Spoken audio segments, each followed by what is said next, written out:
Hello dear students, Nilesh Namdev स्वागत करता हूँ आपका आर्यन एजुकेशन हब में।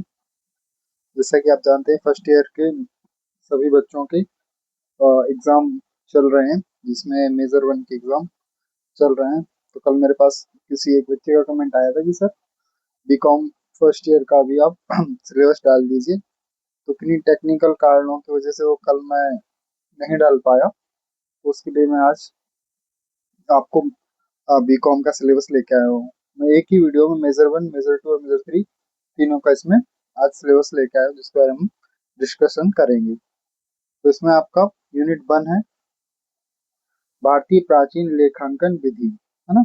ये मतलब भारतीय प्राचीन लेखांकन विधि, इसके गुण दोष, अंग्रेजी पद्धति से तुलना, प्रारंभिक लेखें वाहियों का स्वरूप, दोहरे प्रविष्टि प्रणाली की मूल अवधारणा और सिद्धांत, जनरल प्रविष्टियां, खाता वही, सहायक पुस्तकें, है ना, कल्पित और अंतिम खाते। ये आपका यूनिट वन का सिलेबस है। मेनली इसमें क्या है, प्राचीन भारतीय प्राचीन लेखांकन विधि, ये आपका मेन है। फिर इसी के अंदर की सारी चीजें हैं। यूनिट टू में भारतीय और अंतरराष्ट्रीय लेखा मानकों का परिचय। क्या करना है, लेखा मानकों का परिचय। कौन कौन से, भारतीय और अंतरराष्ट्रीय। भारतीय भारतीय और भारतीय और अंतरराष्ट्रीय लेखा मानकों का परिचय। मूल्यह्रास के लिए लेखांकन, लेखांकन मानक 6 के अनुसार, और प्रायोरिटी खाते। ये आपकी यूनिट नंबर 2 है। यूनिट 3 है शाखा लेखा एवं विभागीय लेखा। यूनिट 4 है गैर लाभकारी संगठनों का लेखांकन एवं विनियोग खाते। हाँ। और यूनिट 5 है आपकी कंप्यूटरीकृत लेखांकन, किसी लोकप्रिय लेखांकन सॉफ्टवेयर के उपयोग द्वारा कंपनी बनाना, उदाहरण टैली, है ना, कॉन्फ़िगर और फीचर सेटिंग, लेखा खाता वाहियां और समूह बनाना, स्टॉक आइटम और समूह बनाना, वाउचर प्रविष्टियां करना, रिपोर्ट तैयार करना, नगद पुस्तक, खातावाही, तलपट, लाभ हानि खाता और चिट्ठा। तो ये आपके मेजर वन का सिलेबस है। तो आप इसी के अकॉर्डिंग तैयारी करें तो आपकी तैयारी अच्छी होगी। आपके इसके बाद हम पहुंचते हैं आपके मूल्यांकन पे। तो इसमें भी आपको जैसा है कि आपका मेजर का एग्जाम 70 नंबर का होगा, और 30 नंबर के आपके इंटरनल, जो कि आप सीजीई बोलते हो, है ना, वो मार्क्स हैं। तो आपको ये, उसके बाद हम देखते हैं आपके, ये आपका इंग्लिश में दिया हुआ है इसी का सिलेबस, है ना, वही है एंशिएंट इंडियन अकाउंटिंग सिस्टम, वही उसके सारे पॉइंट्स हैं, है ना। फिर दूसरा है अकाउंटिंग फॉर डिफरेंशियल। फिर थर्ड है branch accounts and departmental accounts. Unit 4 है accounts of non profit organisations and investments account. ठीक है। और यूनिट 5 है computerised accounts by using any popular accounting software, example के तौर पे टैली। ठीक है। तो ये आपके पांचों यूनिट के मेन टॉपिक्स हैं, जिनके अकॉर्डिंग आपको तैयारी करनी है। कुछ नहीं, अब इतना टाइम तो बचा नहीं कि आप इन सबको अच्छे से पढ़ पाए।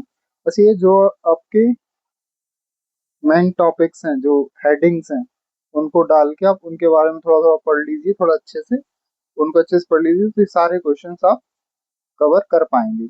इसके बाद हम आते हैं आपके मेजर 2 पे, जिसका टाइटल है लागत लेखांकन, है ना, जिसका आपका सिलेबस दिया है यूनिट 1 में प्राचीन भारतीय परंपराओं में संसाधनों के सर्वोत्तम उपयोग का सिद्धांत। ठीक है। प्राचीन व्यापार और आर्थिक मॉडलों में उत्पादन लागत निर्धारण में व्यावसायिक नैतिकता और लागत नियंत्रण के बीच संबंध, ये दो आपकी इसमें हेडिंग्स हैं। फिर है लागत लेखांकन का अर्थ, क्षेत्र और लाभ। लागत लेखांकन और वित्तीय लेखांकन के बीच अंतर। लागत लेखांकन मानक लागत, अभिलेख और लेख अंकेक्षण नियम। यूनिट 2 है आपकी सामग्री लागत निर्धारण। इसमें सामग्री की खरीद, है ना, इन्वेंट्री प्रबंधन और नियंत्रण, इन्वेंट्री लेखांकन और मूल्यांकन, भौतिक सत्यापन, धीमी गति से चलने वाला और निष्क्रिय स्टॉक तथा हानियों का उपचार, रद्दी, खराब, दोषपूर्ण तथा सामान्य हानि हानि और असामान्य हानि। यूनिट 2। यूनिट 3 श्रम लागत। श्रम लागत का लेखांकन और नियंत्रण, समय निर्धारण, टाइम बुकिंग और वेतन पूंजी, पेरोल, ओवरटाइम, निष्क्रिय समय, श्रमिक टर्नओवर और परिलाभ, कर्मचारी लागत, रिपोर्टिंग, मजदूरी भुगतान की विधियां और प्रोत्साहन योजनाएं। हल्सी, रोवन, टेलर, ये इनके एग्जाम्पल भी इन्होंने दिए हैं। तो ये आपको पढ़ना है। यूनिट 4 में आपको पढ़ना है उपरिव्यय और इकाई लागत। उपरिव्यय और इकाई लागत।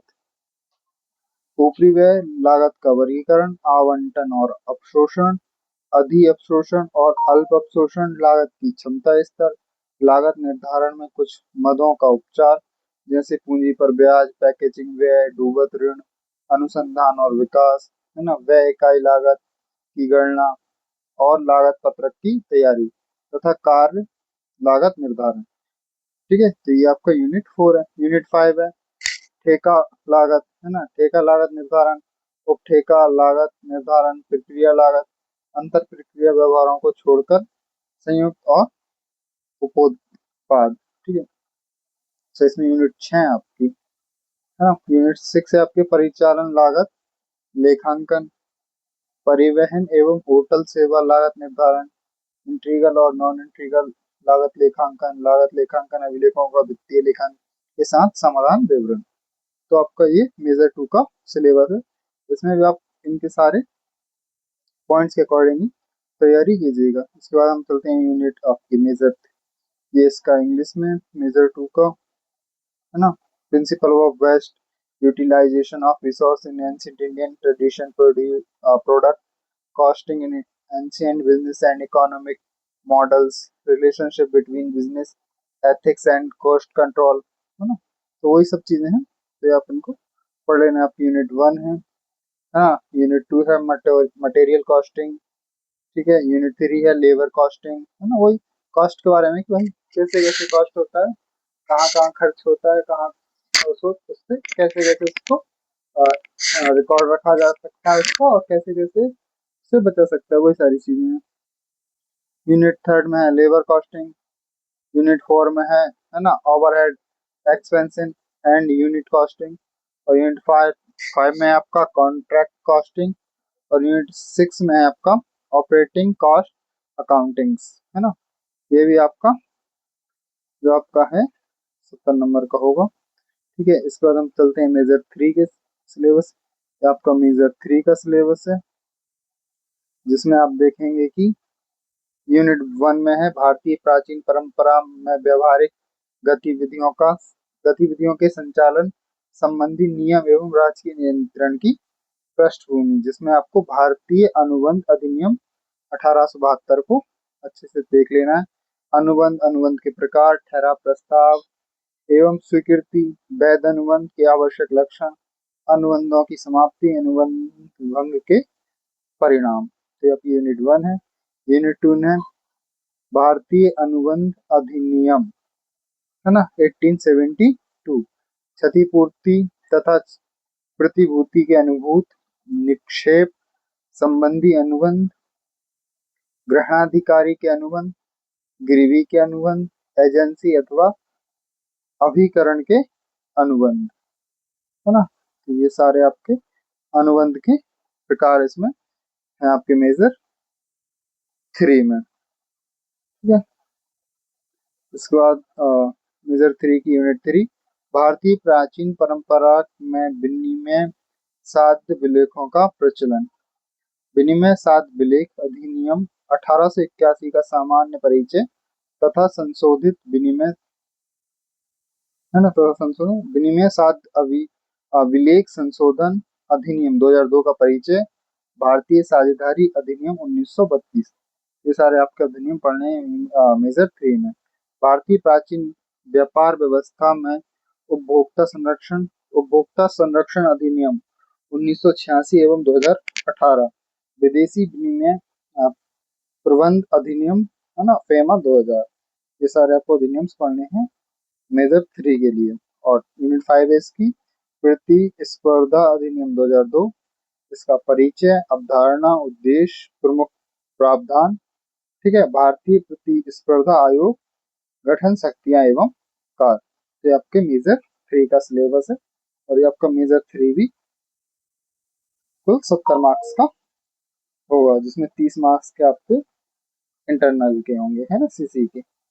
और ये रहा आपका इसमें इंग्लिश में, है ना, background of rules and government control over the conduct of business activities in ancient Indian tradition, है ना, इंडियन कॉन्ट्रैक्ट एक्ट 1872, है ना, स्पेसिफिक लॉज पढ़ने इसमें।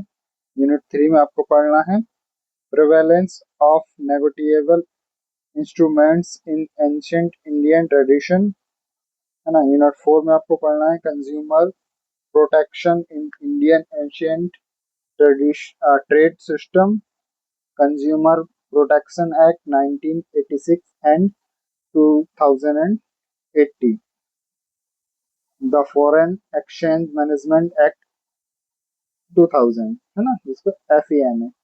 और यूनिट 5 में आपको पढ़ना है क्या,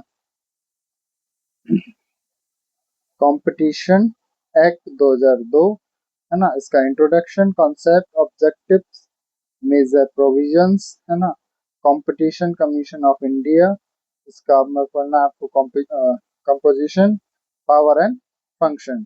ये आपका मेजर 3 का सिलेबस है ना। तो इस तरीके से आपके बीकॉम के मेजर 1, मेजर 2 और मेजर 3 के सिलेबस एक ही वीडियो में हमने एक साथ कर दी हैं। आपको जैसे जरूरत लगे आप इस वीडियो को देखते रहिए। यदि आपको वीडियो पसंद आई हो तो वीडियो को लाइक जरूर करें, साथ ही साथ हमारे चैनल को भी सब्सक्राइब करें, जिससे कि आपको ऐसी सारी जानकारियां समय समय पर मिलती रहें। साथ ही अपने दोस्तों के साथ भी शेयर करें, है ना। जिसने भी मुझे कमेंट किया था उससे रिक्वेस्ट है कि वो अपने सारे फ्रेंड्स को, है ना, अपने कॉलेज के सभी फ्रेंड्स को इस वीडियो को शेयर करें, ताकि उन तक भी जानकारी पहुंच सके, है ना। इसी के साथ धन्यवाद, मिलते हैं अगली वीडियो में।